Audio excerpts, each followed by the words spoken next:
দক্ষিণের এক মেঠো পথ বেয়ে যেতে হয় ছোট্ট এক গ্রাম। গ্রামটির নাম হলো চাঁদপুর গ্রাম। গ্রামটি যেন সারাদিন ঘুমের মধ্যে দিয়েই থাকে, কারণ এই গ্রামে রাত হলেই শোনা যায় নিশির ডাক। গ্রামের প্রবীণরা বলে এই গ্রামে একটা বিধবা মহিলা ছিল যার নাম নিশি। গ্রামের লোকজন তাকে ডাইনি বলে অভিযুক্ত করত। তার স্বামীর নাম ছিল ভোলা।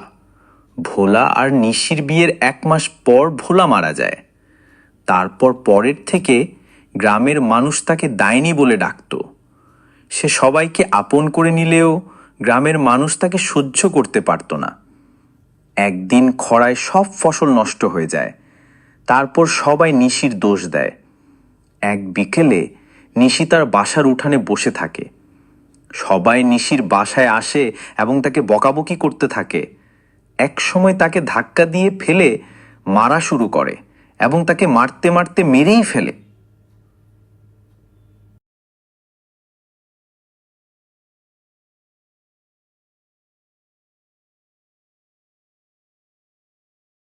আবির তার চাঁদপুর গ্রামেই থাকত। আবির তার দাদিমা এবং তার মা মিলে ছোট্ট একটা পরিবার। আবিরের ছোট চাচা থাকে শহরে, আর আবিরের বাবা দেশ ছেড়ে পরিবার ছেড়ে পাড়ি দিয়েছে বিদেশ। এক রাতে আবির আর তার দাদিমা বসে আছে তার দাদিমার বিছানায়। আবির জিজ্ঞাসা করে, দাদিমা, নিশি কে? আবির তার পুরো ঘটনাটা জানতে চায়। আবিরের দাদিমা বলে, নিশি একটা মহিলা যাকে গ্রামের অনেকেই মেরে ফেলে। বেচারিকে শুধু শুধু কোনো কারণ ছাড়াই মেরে ফেলা হয়। তারপরের থেকে ওর আত্মা এই গ্রামেই রয়ে যায়। তুমি এখন ঘুমাও, যাও ভাই, শুয়ে পড়ো, অনেক রাত হয়েছে।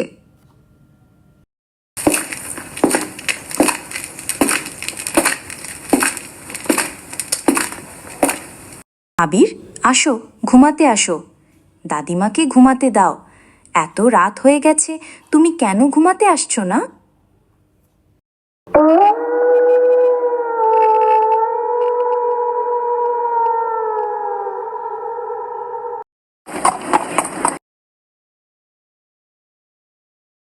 দাদিমা, দাদিমা, দাদিমা, শহর থেকে চাচ্ছু এসেছে। আমি বাইরে। কি বললি? তোর চাচ্ছু এসেছে কোথায়? কিছু তো বলল না। আগে বললে ভাতটা রান্না করে রাখতাম, এসে খেতে পারতো। থাক বৌমা, বাদ দাও, এসেছে, তুমি রান্না করো। আমার ছেলেটা কতদিন পরে এসেছে। আমি আর দাদুভাই যাই। চলো দাদুভাই।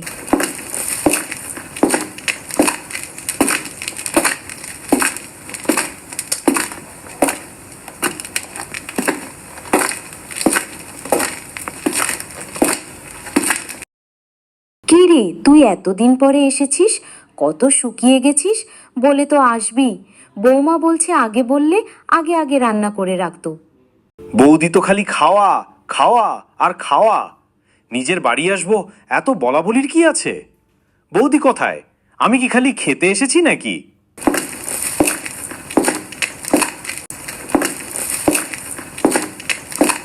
কি ব্যাপার বৌদি, তুমি নাকি কি বলছো? আমি কি খালি খেতেই এসেছি নাকি?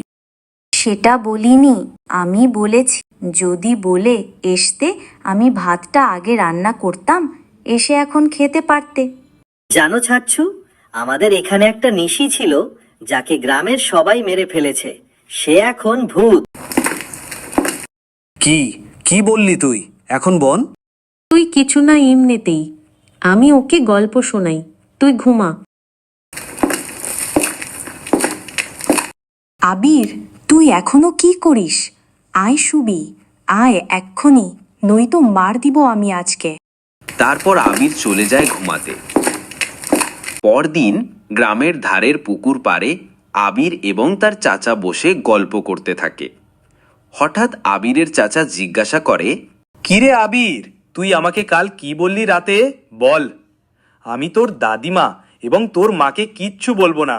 না, এমনি দাদিমা আমাকে পরশু রাত্রে বলছিল নিশি একটা মহিলা যাকে গ্রামের অনেকেই মেরে ফেলে।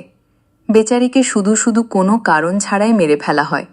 তারপরের থেকে ওর আত্মা এই গ্রামেই রয়ে যায়। তারপর দুজনে একটু গ্রাম ঘোরা শেষ করে এবং বাসায় ফিরে যায়।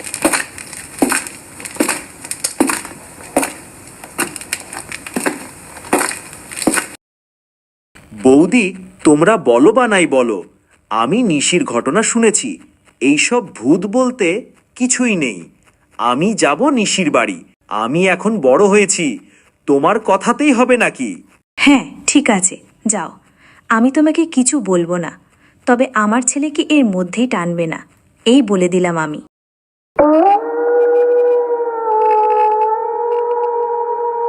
তারপর একটা হারিকেন হাতে নিয়ে আবিরের মামা হাঁটতে থাকে।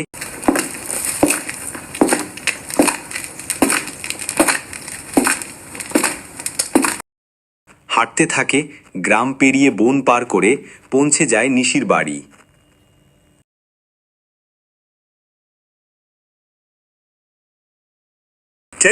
আমাকে ভয় দেখাবে না।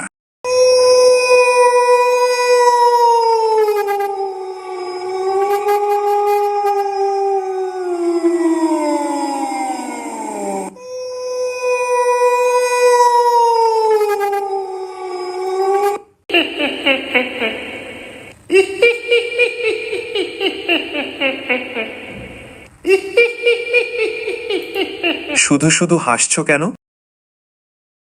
এখানে কখনো আমার ভয় কেউ আসে না। কে তুই যে আমার বাড়ি এসে বসে আছিস?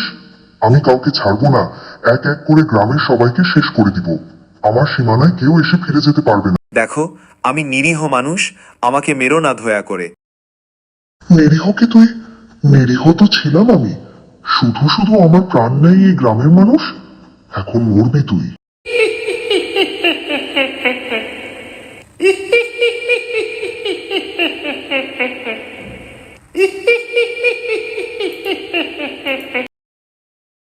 তারপর নিশি ওকে নিয়ে যায়। পরদিন সকালে আবির আর চাচাকির খুঁজে পাওয়া যায় না। কান্নায় ভেঙে পড়ে আবিরের পরিবারে। এই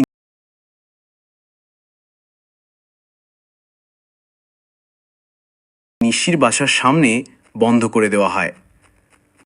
মাঝে মধ্যে দূরের থেকেও সেই কালো বিড়ালটাকে দেখা যায়।